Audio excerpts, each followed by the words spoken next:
To triple X academy அனைவருக்கும் வணக்கம். இந்த வீடியோவில் நம்ம இன்றைக்கி என்ன பார்க்க போகிறோம் அப்படின்னு சொல்லிட்டு பார்த்தோம்னா, டிஎன்யூஎஸ்ஆர்பி பிசி கான்ஸ்டபிளுக்கான கால் டிக்கெட் வந்து ரிலீஸ் பண்ணிட்டாங்க. இந்த கால் டிக்கெட்டை நம்ம எப்படி டவுன்லோட் பண்ணுறது அப்படின்னு சொல்லிட்டு தான் நம்ம இந்த வீடியோவில் பார்க்க போகிறோம்.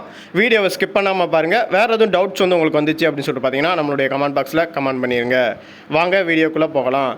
இப்போ நீங்கள் கூகுள் குரோம் அல்லது யூடியூப் ப்ரௌசர் ஏதாவது இன்டர்நெட் யூஸ் பண்ணுற ஆப்பில் நீங்கள் வந்து டிஎன்யூஎஸ்ஆர்பி அப்படின்னு சொல்லிட்டு டைப் பண்ணுங்கள். அந்த இடத்துல ஃபஸ்ட் எடுத்தோடனே உங்களுக்கான டிஎன்யூஎஸ்ஆர்பி அஃபிஷியல் வெப்சைட்டுக்கான லிங்க் வந்து உங்களுக்கு வந்து ஆக்டிவேட் ஆகும்.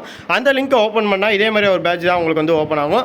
இல்லை அப்படின்னு சொல்லிட்டு பார்த்தீங்கன்னா டைரக்ட் லிங்க்குக்கான பேட்சுமே நான் வந்து உங்களுக்கு இந்த வீடியோ கீழே கொடுத்துருக்கேன். அதை நீங்கள் கிளிக் பண்ண உடனே கீழே ஷோ பண்ணிக்கிட்டே வந்தீங்க அப்படின்னு சொல்லிட்டு பார்த்தீங்கன்னா கீழே பிசி கான்ஸ்டபிளுக்கான notification, online application form, call ticket அப்படின்னு சொல்லிட்டு ஒரு நியூ அப்படிங்கிற ஒரு ஆப்ஷன் வந்து உங்களுக்கு கொடுத்துருப்பாங்க. அதை நீங்கள் கிளிக் பண்ண உடனே உங்களுக்கான கால் டிக்கெட் டவுன்லோட் பண்ணுறதுக்கான பேட்ச் வந்து உங்களுக்கு ஓப்பன் ஆயிரும். இந்த பேட்சில் நீங்கள் வந்து உங்களுடைய யூசர் ஐடி பாஸ்வேர்டு, இந்த இடத்துல உங்களுடைய யூசர் ஐடி பாஸ்வேர்டை கொடுத்துட்டு கீழே வந்து உள்நுழைக, அதாவது சிக்கின் அப்படிங்கிறத வந்து நீங்கள் கிளிக் பண்ணீங்க அப்படின்னு சொல்லிட்டு பார்த்தீங்கன்னா உங்கள் அஃபிஷியல் வெப்சைட்டுக்குள்ளே போயிடும். அதாவது நீங்கள் யூஸ் பண்ணுற வெப்சைட்டுக்குள்ளே போயிடும். இதில் வந்து உங்களுக்கு உங்களுடைய அப்ளிகேஷனை பார்க்கணும் அப்படின்னு சொல்லிட்டாலும் நீங்கள் பார்த்துக்கலாம். பேமெண்ட் ரிசிப்ட், உங்களுடைய பேமெண்ட் வந்து நீங்கள் பண்ணுறத ரிசிப்டை எடுத்துக்கணும் அப்படின்னு சொல்லிட்டு பார்த்தாலும் நீங்கள் எடுத்துக்கலாம். பிரிண்ட் கால் டிக்கெட், சேஞ்ச் பாஸ்வேர்டு, இந்த இடத்துல பிரிண்ட் கால் டிக்கெட் அப்படிங்கிறத வந்து நீங்கள் கிளிக் பண்ணிங்கன்னா உங்களுக்கான கால் டிக்கெட் வந்து இந்த இடத்துல டவுன்லோட் ஆயிரும். இதில் வந்து நீங்கள் பிரிண்ட் அப்படிங்கிற ஆப்ஷனை வந்து நீங்கள் கொடுத்துட்டு மொபைல்லேயே உங்களுக்கான கால் டிக்கெட்டை வந்து நீங்கள் டவுன்லோட் பண்ணிக்கலாம். இதில் நம்ம என்னென்ன இன்ஸ்ட்ரக்ஷன் பார்க்கணும் அப்படின்னு சொல்லிட்டு பார்த்தீங்கன்னா உங்களுடைய நேம், டேட் ஆஃப் பர்த் கரெக்டாக இருக்கான்னு ஃபஸ்ட்டு பார்த்துக்கோங்க. அதுக்கடுத்து உங்களுக்கான எக்ஸாம் தேதி வந்து போட்டிருப்பாங்க.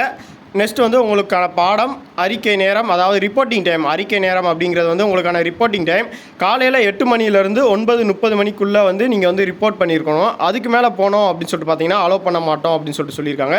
உங்களுக்கான எக்ஸாம் டைம் வந்து எவ்வளோ நேரம் கொடுக்குறாங்க அப்படின்னு சொல்லிட்டு பார்த்தீங்கன்னா 10 மணிலேருந்து 12:40 வரை உங்களுக்கான எக்ஸாம் வந்து கொடுக்குறாங்க. இதில் வந்து 2 தேர்வுமே உங்களுக்கு வந்து அடங்கிடும். முதன்மை எழுத்து தேர்வு, தமிழ் மொழி தேர்வு, இந்த 2 தேர்வுமே உங்களுக்கான எக்ஸாமில் வந்து கண்டக்ட் பண்ணிடுவாங்க. தேர்வு மையம் வந்து இந்த இடத்துல ஒரு தடவைக்கு 2 தடவை பார்த்து வச்சுக்கோங்க. கலசலிங்கம் ஆராய்ச்சி மற்றும் கல்வி கலைக்கூடம் அப்படின்னு சொல்லிட்டு கொடுத்துருக்காங்க. இது எங்கே இருக்குது அப்படின்னு சொல்லிட்டு பார்த்தா கிருஷ்ணகோவில் அப்படிங்கிற விருதுநகர் மாவட்டத்தில் தான் கொடுத்துருக்காங்க. உங்களுக்கான கால் டிக்கெட்டில் எந்த ஏரியா கொடுத்துருக்காங்க அப்படின்னு சொல்லிட்டு நீங்கள் வந்து நம்மளுடைய கமெண்ட் பாக்ஸில் கமெண்ட் பண்ணிடுங்க.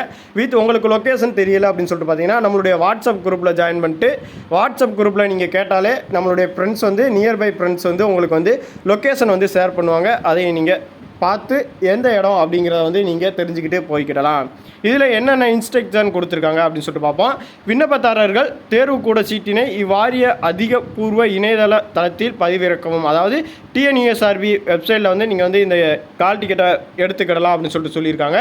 தேர்வு எழுதும் போது என்னென்ன கொண்டு போகணும் அப்படின்னு சொல்லிட்டு பார்த்தீங்கன்னா தேர்வுக்கூட சீட்டு, அதாவது அட்மிட் கார்டு, அடையாள அட்டை, உங்களுடைய ஐடி ப்ரூஃப், உங்களுடைய நேம், உங்களுடைய டேட் ஆஃப் பர்த், இந்த 3மே கரெக்டாக இருக்கிறாப்புல பார்த்துக்கோங்க. உங்களுடைய ஃபோட்டோ, உங்களுடைய நேம், உங்களுடைய டேட் ஆஃப் பர்த், இந்த 3மே கரெக்டாக இருக்கணும். நீங்கள் அப்ளிகேஷனில் என்ன கொடுத்துருக்கீங்களோ அதே தான் அதிலே இருக்கணும். அதை நீங்கள் தெரிஞ்சு வச்சுக்கோங்க. இந்த 3மே கரெக்டாக இருக்கிற ஏதாவது ஒரு ID proof, Aadhaar card, voter ID, இல்லை அப்படின்னு சொல்லிட்டு பார்த்தீங்கன்னா டிரைவிங் லைசன்ஸ், இதில் ஏதாவது ஒன்று வந்து நீங்கள் எடுத்துகிட்டு போய்க்கலாம். நெக்ஸ்ட் வந்து கருமை நிற பந்து முனை எழுதுகோல், அதாவது லெட்டு கொண்டு போக சொல்லியிருக்காங்க. கருப்பு நிறத்தில் மட்டும்தான் இதுக்கான ஆப்ஷன் வந்து கொடுத்துருக்காங்க. ப்ளூ கலர் வந்து நீங்கள் வந்து கொண்டு போகக்கூடாது. கருப்பு நிற பால் பென் மட்டும்தான் கொண்டு போகணும். அதையும் நீங்கள் தெரிஞ்சு வச்சுக்கோங்க. உங்களோட தேர்வுக்கூட சீட்டரின் கூடுதலாக விண்ணப்பதாரர் புகைப்படத்துடன் கூடிய அரசால் வழங்கப்பட்ட அடையாள அட்டையான ஆதார், ஓட்டுநர் உரிமம், வாக்காளர் அடையாள அட்டை ஆகியவற்றில் ஏதாவது ஒரு அச்சை நீங்கள் கொண்டு வர வேண்டும். அசலை நீங்கள் வந்து கொண்டு வரணும். ஜெராக்ஸ் எடுத்து கொண்டு வரக்கூடாது. அதையும் பார்த்துக்கோங்க. தேர்வுக்கூட சீட்டில் விண்ணப்பதாரரின் புகைப்படம் வந்து இடம்பெறவில்லை அப்படின்னு சொல்லிட்டு பார்த்தீங்கன்னா தெளிவான விளக்கம் வந்து உங்களுக்கு கொடுத்துருக்காங்க. பாருங்களேன், விண்ணப்பதாரர் தன்னுடைய சமீபத்தில் எடுக்கப்பட்ட கடவுச்சீட்டு அளவிலான, அதாவது பாஸ்போர்ட் சைஸ் ஃபோட்டோ ஒன்றினை ஒரு வெள்ளைத்தாளில் ஒட்டி அதில் தனது பெயர், முகவரி, சேர்க்கை எண்ணை குறிப்பிட்டு முறையாக கையொப்பமிட்டு தேர்வுக்கூட சீட்டின் ஒளி நகல் மற்றும் ஆதார் அட்டை, கடவுச்சீட்டு, அதாவது பாஸ்போர்ட் சைஸ் ஃபோட்டோ, ஓட்டுநர் உரிமம், நிரந்தர கணக்கு அட்டை, அதாவது பான் கார்டு, வாக்காளர் அடையாள அட்டை, இவற்றில் ஏதேனும் ஒன்றின் ஒளி நகலை ஜெராக்ஸ் காப்பி எடுத்து அரசிதழ் பதிவு கொண்டு வரணும் அப்படின்னு சொல்லியிருக்காங்க. இதுதான் உங்களுக்கான இன்ஸ்ட்ரக்ஷன். எப்போ வந்து தேர்வு நடக்கும் அப்படின்னு சொல்லிட்டு எல்லாமே நான் வந்து கொடுத்துருக்கேன். வேறு எதுவும் டவுட்ஸ் வந்து இந்த எக்ஸாமை பொறுத்த வரைக்கும் இருந்துச்சு அப்படின்னு சொல்லிட்டு பார்த்தீங்கன்னா நம்மளுடைய கமெண்ட் பாக்ஸில் கமெண்ட் பண்ணிடுங்க.